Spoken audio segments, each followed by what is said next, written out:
Alright guys.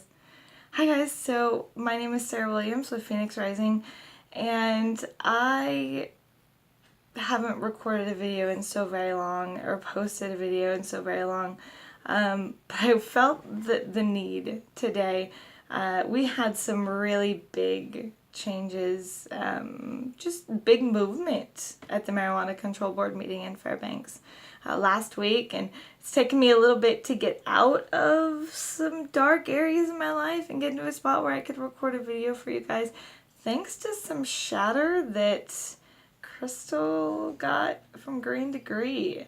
I've got to figure out who shatter and who made it, because look at this, look at these eyes, right? Oh, feeling good today on that particular product.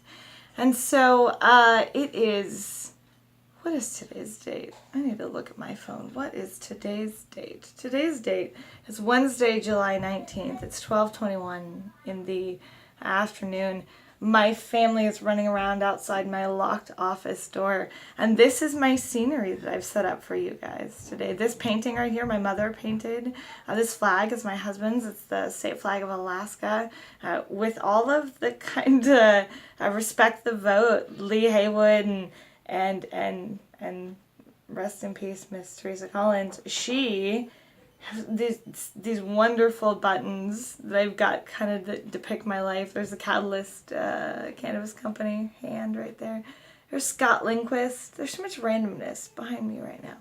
All right, I knew that I would do this. So looking at my time, I went 1 minute and 41 seconds already. So welcome to my life and this picture. And here we go with the Marijuana Control Board meeting. Now, what I need to do to keep myself on track to keep these videos to a point that you might actually engage in them at just 15 minutes or so, we're going to hit the timer on my phone so that I'm just going to talk, because there's a lot to talk about. It was an awesome meeting. You know, I've been to so many of these meetings since the very first one when it was still the ABC board. It was like April 30th, 2015, and it's been such a journey to go to every one in Fairbanks over the past 3 years, and progressively they've changed in how I've been able to show up to them. But it's been awesome, just awesome to watch the board change over time, to watch the regulations change over time, to see the director change over time. It's just been awe-inspiring to see this regulatory process from a kind of an outside view, kind of looking in, supporting the industry. And so we started out the meeting in Fairbanks. The director's report stated we lost 2 staff. Joe and Naomi went on to other things. And so with the losing of 2 staff, that once again kinds of handcuffs how quickly they can review these applications. So you want to make sure that your application is real clear on many of these things that they've given you a clear checklist for in the resources online. They say they've purchased a new audio system for better recording. Should have it by the September meeting. That would be phenomenal, wouldn't it? Because I don't know. I'm going to try to fly to Nome. I've never been to Nome. I'd like to go to Nome. It'd be pretty cool. But we'll see where the finances lie. But Nome is where the September meeting is. And so there's a lot of things that are going to be happening at the September meeting. There's a lot of renewals that'll be talked about. And it'll be really important for either people to get up there and influx Nome in September, or to be able to hear. And the current phone recording systems that they've had just haven't done the trick to be able to plug in well when you're on the phone. For both the board and for people who are listening in, it's been a challenge. We've heard flushing toilets, we've heard, but also from being able to even hear the board in themselves to back to, us listening on the phone. It's been really difficult. It's good to see that. So 113 facilities were required to renew at the September meeting. The board wants to see renewals who have had, and then I got lost in something else, so I didn't finish that notes. But we moved on to Fingerprints being required. Whether or not fingerprints were required every single year we have to renew these applications. Do we have to put new fingerprints in? Do they change that much? So it's safe to say the board said no, but because it's a statute regulation, they agree it's overkill, but needs something in the statute to say. So that's now back on the legislative requests, and all legislative requests will be to the legislature by October as a request of the director. Then we talked about it wasn't really clear when the license expired. So if you filed for a renewal on June 30th, when does your license actually expire, though, if you haven't been approved for a renewal yet? So the agreed upon date was August 31st is a license expiration date. And then your renewal application, though, is due June 30th. So they've got time to review it before your final, their deadline now becomes August 31st before they get you, get your renewal license for that. Okay, I got lost in my own eyes for a second. Oh, do you ever do that? Okay, anyway. So then we talked about licensed premise. So licensed premise with multiple buildings on a premises, what would be considered a licensed premise change? And so is that something that the board had to approve every single solitary one? Or was it something that the director could decide with discretion, yep, that one's going to be fine, this will be fine, that'll be okay too. And so trying to limit the fact that the board only meets 5 times a year. They're on quarterly. They've been meeting extra because we've been asking for it because we've been behind.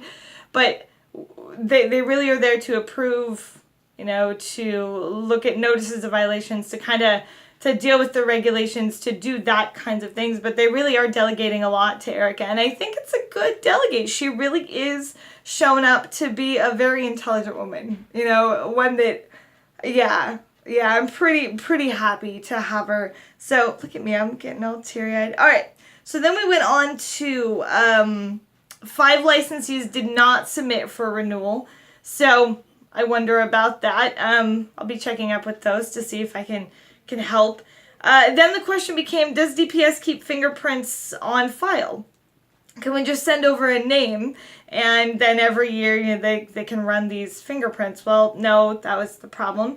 They can't do that. So the board needs annual background checks because of the statute with the fingerprints, because DPS has to run them with the fingerprints every time. So legislatively, we have to change it before we can have every 3 years, every 5 years. I think alcohol was 3, 5. Lauren Jones even brought up nurses being 3, 5 years of background checks. What's the number? I don't know. That'll be a question for later. So then Springer moved to recommend for AS 1738.200 to be amended at the legislative level to change the background checks being annually to 3, 5, whatever the suggestion would be. Here's. All right, so then something that came out of something Erica says great things sometimes, and she said this exact statement: all cultivation facilities must conduct operational duties in restricted access areas.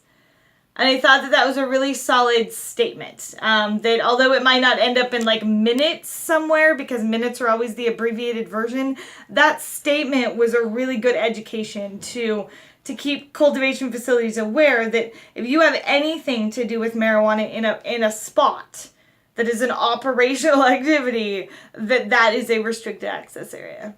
It's a pretty clear spot. So then we moved into public testimony. Kerry Kerrigan, who is the executive director of the Alaska Marijuana Industry Association, he presented this conundrum that we have a big public list of people who initiated an application at one point in time who really at some point were lost along the way and haven't really transitioned into an applicant to then initiated that applied and approved and that, and moving on with our business because of the speed of government being so slow.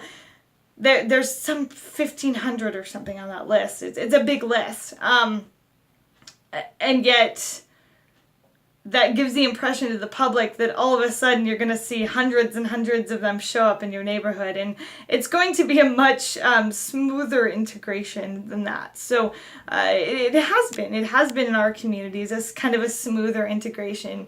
I know that even Green Degree has done kind of some cannabis gives back events where they've done park cleanups, and they're just very community involved.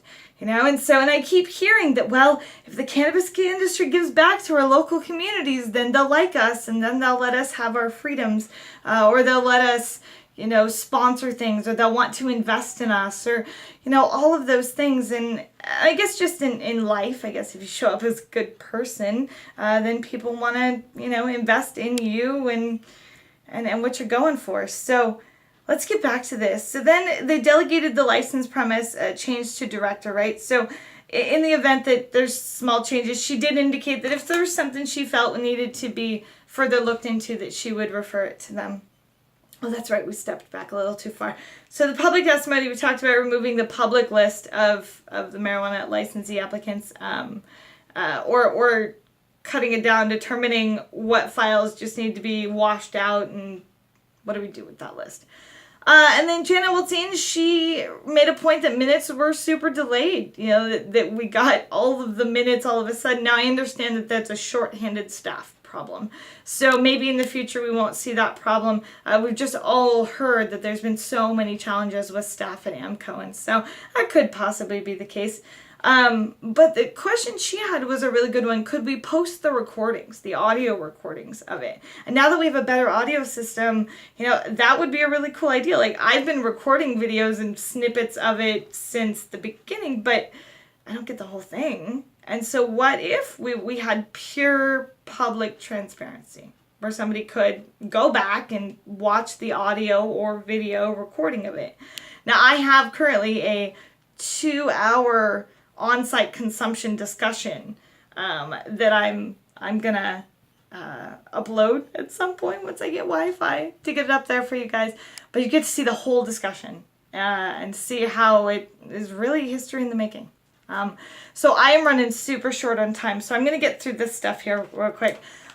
We talked about, we did some some important things. There have been 1,006 marijuana handler permits issued at this time. And then we talked a little bit about violations, and we've had 23 notices of violations issued, and it's about 10% of the industry. So Emmett asked a really good question.